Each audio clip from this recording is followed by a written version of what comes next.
Hello guys, welcome back. In the last video we have seen how to create Splunk application, and now we'll see how to add a simple CSV data into that application, and also we will visualize that data into the Splunk application.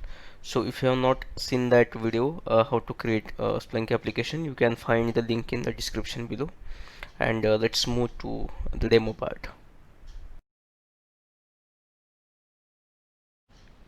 So here I'll choose the application which we have created in our last demo video. So this is my first application, and to add the data you have to go to the settings, then choose add data. Then you will see different options to add your data. So in this video we are going to see how to upload your CSV file. So just click on the upload button and it will allow you to select the file. So click on it, and from your path go to your path and select the CSV file which you have. It's quite simple to add the CSV data into Splunk.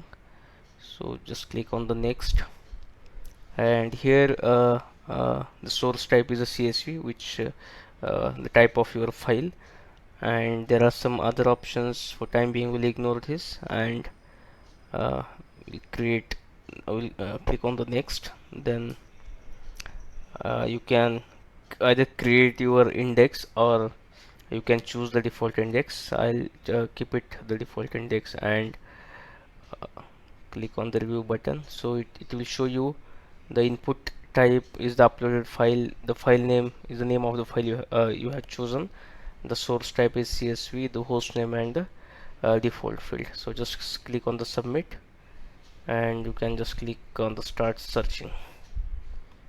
So as you can see, this sample data which we have imported into your Splunk application, and these are the events from the file, and you will see the Splunk identified the fields from the data.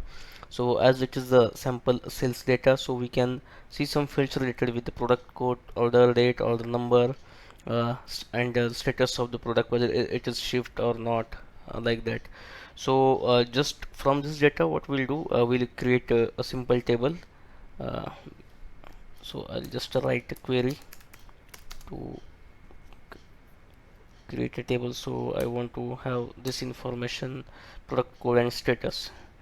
So as you can see, the product code and their status in the table, and then I can write a query which will show me the number of items shipped, number of items in process, number of product code in on hold, like that. So stats count by, so we want to run this query stats count by status.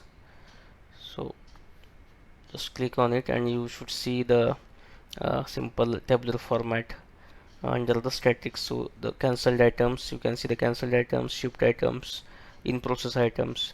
Now to create the visualization, it is quite simple. Just click on the visualization now, and you should see the Splunk applies some recommends visualization for this data. Like here it's a column chart, but you can always choose the visualization of your choice. You can choose the bar chart, pie chart, but I think for this data a column chart or bar chart is appropriate. So you can try such simple queries on your data, and you can create the visualization. So if you found this video useful, please do like, comment, share and subscribe to my channel, and thanks for watching.